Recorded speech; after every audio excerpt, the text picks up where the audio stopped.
On ne parle que de ça. Une fois sur deux, le taux de votre prêt immobilier est faux. C'est ce qu'on apprend grâce à vous, Serge Maître. Vous représentez les usagers des banques et on a découvert cette affaire dans la presse cette semaine. Déjà, pourquoi le taux de notre crédit serait faux? Expliquez-nous clairement.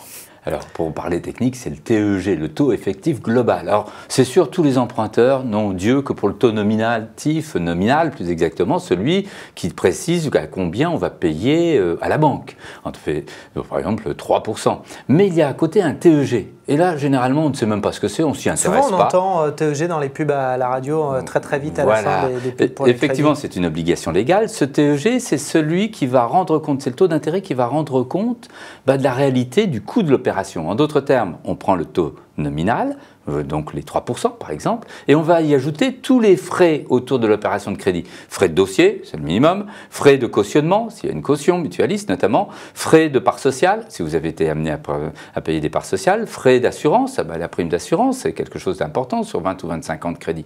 Donc tout ce conglomérat de frais, ça ajoute au taux nominal, et puis on arrive à quoi? Au TEG, taux effectif global, qui doit rendre compte du coût réel de l'opération.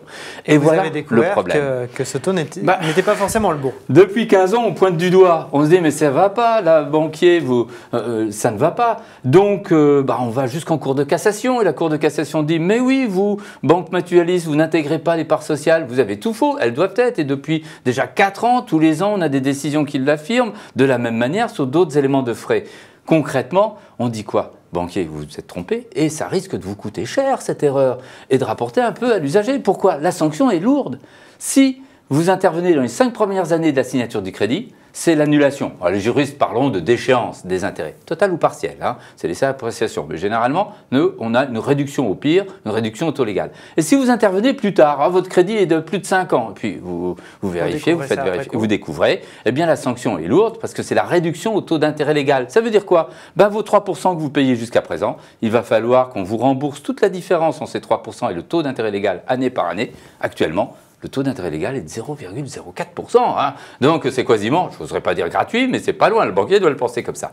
Donc c'est hurlant qu'on ait ces erreurs. Nous, à la FUB, ce qui nous fait hurler, c'est qu'en dépit des décisions de justice, en dépit des sanctions par les juges, on dirait que les banquiers restent sourds. Et pourquoi? Mais alors, justement, on disait 50% des taux, a priori, sont faux. C'est une vraie erreur de calcul ou c'est de l'escroquerie de la part des banques? J'aime pas les gros mots. Non, mais, voilà. Disons qu'on c'est une certaine malignité, je préfère. Parce que vu du côté de l'usager, on se dit c'est quand même un peu gros, quoi.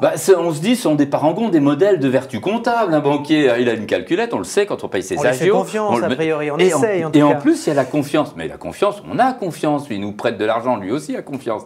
Donc, en fait, ce qu'on met en cause, nous, c'est que sachant les violations de la loi, sachant chaque fois qu'ils sont taclés par les juges, jusqu'à la Cour suprême, la Cour de cassation, donc il n'y a pas de discussion, il n'y a pas de polémique, eh bien, comment cela se fait que les banquiers ne rectifient? Eh bien, je vais vous dire, tout simplement parce que le risque n'est pas grand d'avoir des usagers qui contestent. Il y a 9 millions d'emprunts immobiliers en France. Combien il y en a chaque année qui font un procès? On va dire, nous, dans le cadre de la FUB, on en est à 600, 700 à l'année. C'est pas grand-chose. Disons qu'en France, il y en a 2005. Vous voyez, sur 9 millions. Et le préjudice, on arrive à le quantifier? On sait combien le préjudice, si vous me demandez des valeurs, c'est la différence entre généralement le taux d'intérêt légal, on vient de fixer celui de cette année, et les taux d'intérêt l'intérêt que vous payez. En d'autres termes, dans le plus bas des dossiers, c'est 12 000 €. Dans le plus gros des dossiers, c'est dans les 90 000 €. Ouais, quand même. C'est quelque chose d'important parce que, par exemple, des personnes qui ont des difficultés de paiement, on n'est pas tous en difficulté, c'est heureux. Mais ces personnes, c'est une véritable soupape de sûreté. Parce que vous êtes poursuivi aux enchères, on l'a eu récemment à Paris, devant le tribunal de grande instance, poursuivi en saisie immobilière, aux enchères. Eh bien, la personne a dit, je ne dois pas les 100 000 € que la banque me réclame, parce que le TEG est erroné, voilà, j'en apporte la preuve, il faut en avoir la preuve, donc elle restait... Ça annule, ou alors c'est la banque qui doit l'argent. Il n'y avait plus grand-chose, il y avait 40 000, on a annulé 80 000, donc la personne a a sauvé son appartement et sa vie. Demain, je vais à la banque pour faire un prêt. Comment je vérifie pour ne pas me faire avoir? Comment je peux savoir? Je vous appelle vous? J'appelle qui?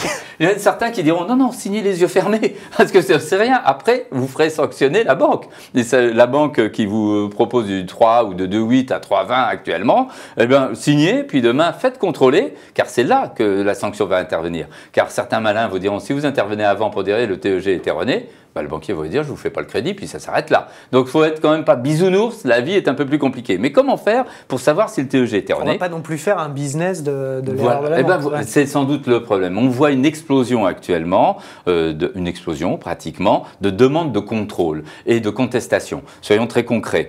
De toute façon, pour nous, il y a, dans les dossiers qu'on a, 70% ont une erreur de TEG. Mais il ne faut pas que ça soit non plus une affaire d'aubaine, nécessairement. C'est là où on dit aux banquiers, attention, mais bougez, contrôlez, faites véritablement un travail de banquier, tel qu'on l'espère, loyal et de bonne foi.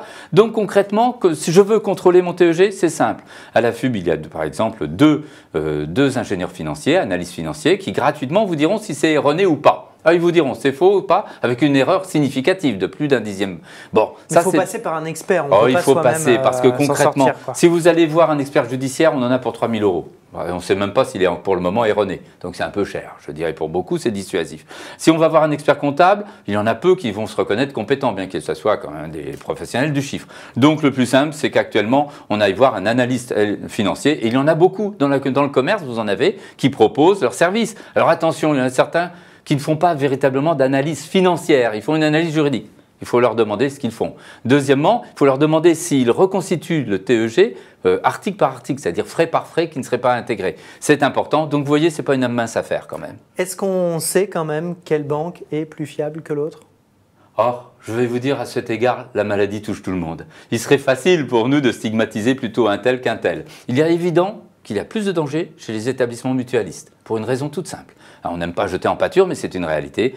Systématiquement, ils oublient d'intégrer, pour beaucoup d'entre eux, ne généralisons pas de manière abusive, mais pour beaucoup d'entre eux, ils oublient d'intégrer les parts sociales. Et les parts sociales, c'est ce qu'on est amené à souscrire en même temps, de manière forcenée, un peu, c'est une centaine d'euros, auprès de la banque quand on vient à prendre un crédit. Eh bien, dans ce cas-là, ils doivent l'intégrer. Ils le savent. Depuis 2008, il y a de la jurisprudence de la Cour suprême. Donc, elle vient encore de renouveler en 2013 sa jurisprudence en la rappelant. Eh bien là, je dirais à ces établissements, vous voyez, vous n'êtes pas seulement dans l'erreur. Il y a une erreur, ça peut arriver à tout le monde, presque, diraient certains. Mais là, vous avez une certaine culpabilité parce que vous persévérez dans l'erreur. Et là, ce n'est pas loyal. Merci beaucoup, Serge Maître, de nous avoir alertés sur tout ça. On va regarder ça de très près. Merci beaucoup. Merci à vous. Et nous, on se retrouve très vite sur le Figaro TV.